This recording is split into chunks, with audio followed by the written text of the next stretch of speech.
Hi there, this is Paula with Bark. Today we'll be talking about activating a Bark Home for the first time. Bark Home is a little box you connect to your home router, and it allows you to set screen time and web filtering rules across any device connected to your home Wi-Fi. This could be phones, tablets, computers, smart TVs, gaming consoles, or any internet-based device like that. The Bark Home box you received in the mail looks like this. When you're ready to set it up, consider the following. Check your router is listed as compatible. You'll find this link in the video description. You'll want to have the Bark Home device on hand. Have all of your family's devices turned on and connected to the Wi-Fi, or as many as you can get. And consider starting this process during a quiet time when your family isn't actively using their devices. But if you get distracted or need to take a break, you're free to do so and you can come back to it at any time. If you have a mesh network in your home, you'll need to take the following considerations.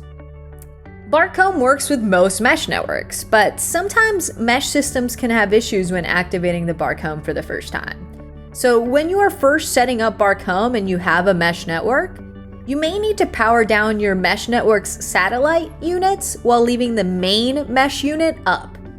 And so your main mesh unit is the one that is connected to your internet service provider, something like Spectrum, Xfinity, that kind of thing.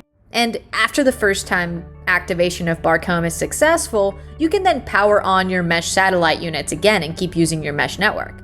If this means nothing to you, that likely means you don't have a mesh network, so let's move on. When you open the box to gather your supplies, you'll find the Bark Home device itself, a power cable and wall port, and an Ethernet cord. These cables will be connected to their respective ports on the Bark Home device itself.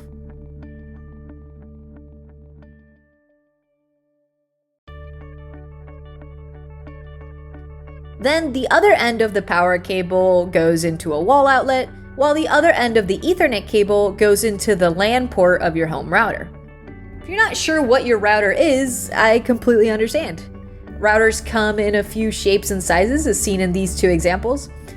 Try checking the bottom or back of the device in question. If it has ports that look like this, it's likely your router. If it has a coaxial cable in one of the ports, like this, it may just be a modem, not a router. Some families have just one device that is both a modem and a router, and other families have a modem provided by the internet service provider and a router that they connect to that modem for Wi-Fi. So all of this to say is that we're interested in plugging this side of the cord into whichever one is your router, and you're plugging it into that first LAN port of your router. Then start to watch the LED lights of the Bark Home. If the first light is solid and the second light is doing a heartbeat flash as seen here, then it's ready to pair, which means you can then navigate to our activation URL. That would be go.bark.us on a device connected to your home Wi-Fi. Computers are great for this. If all is well, you'll see this screen. Once you create a Bark account or log in with an existing Bark account, you'll soon have paired the Bark Home to your account. You can verify this by checking the Bark Home LED lights. The first and second light would be solid green. That tells us it has been paired and is online. If you're instead seeing it stuck in the ready to pair state where that second light is flashing, or if you see that the third light is flashing, then check out our Troubleshooting Bark Home Activation guide that is linked in our video description. Here's some easy things to check, however. That the device you're using to visit go.bark.us is connected to your home network. If you use a VPN on that computer, consider temporarily turning it off. It might be getting in the way of the computer seeing the Bark Home and vice versa. Check that the router model you have is not listed as incompatible in our article linked in our video description. That being said, most routers are compatible with Bark Home. Check also that you've plugged in the Ethernet cord directly into the first LAN port of the router. You may have accidentally plugged it into the WAN port, W-A-N, which is the one we don't want. We want LAN port. And usually the routers will have it labeled.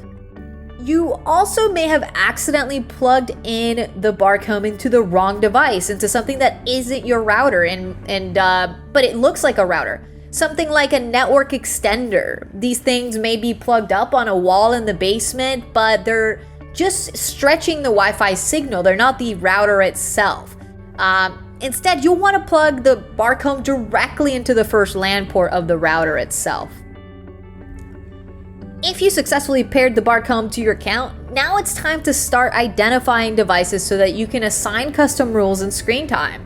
The easiest method for this is to navigate to me.bark.us on the device in question. Let's say it's your parental device, your iPhone or Android that you use. Go to me.bark.us on a browser on your phone. It tells you what we detected the device as, and it might have just detected it as iPhone or as Android, instead of something that's more helpful for you to know which device amongst the many iPhones in your home is this. So you can know, since you accessed it on your parental device, you know this is your iPhone. You can rename it something like Bob's iPhone to make it easier down the line.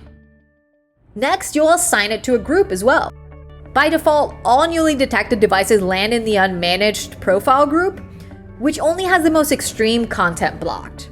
Rather than leaving all devices under that unmanaged profile, it's good practice to assign them to a specific profile. That way you can customize rules for a profile. I also want to point out that many families assign their parental devices to the ignored profile, since that ignored profile means that those devices won't be filtered. Other devices that often get assigned to the ignored profile are smart thermostats, certain smart TVs, and also if you have additional networking devices. That would be things like extra routers that you have set up in the home, or if you had a mesh system, the satellite units might come in as devices, and we definitely want to ignore those to prevent issues down the line. Going forward, you'll be using your Bark parent app or the bark.us website to manage your rules for your devices. You can change rules at any time. In general, remember that our categories cover hundreds of thousands, if not millions, of sites. But if you need to make a specific exception, you can also do so. You can add any URL to be allowed or blocked for a particular profile. We also show this section of recently blocked activity for a profile in the case you need to troubleshoot why something was unexpectedly blocked. You can then quickly allow that if need be. Keep in mind that because networking activity gets cached or queued, it can take a few minutes for your rules changes to take effect. During the first time setup, it may take up to 15 minutes for Bark Home to settle in on your network. And lastly, Bark Home should not have any noticeable impact on your speeds. If you experience disruptive and unusable internet while Bark Home is in place, please reach out to us, because it likely means we need to make some changes to your configuration, and we'll be happy to help. You can reach out to us with any questions, or if you need any additional assistance, at help@bark.us.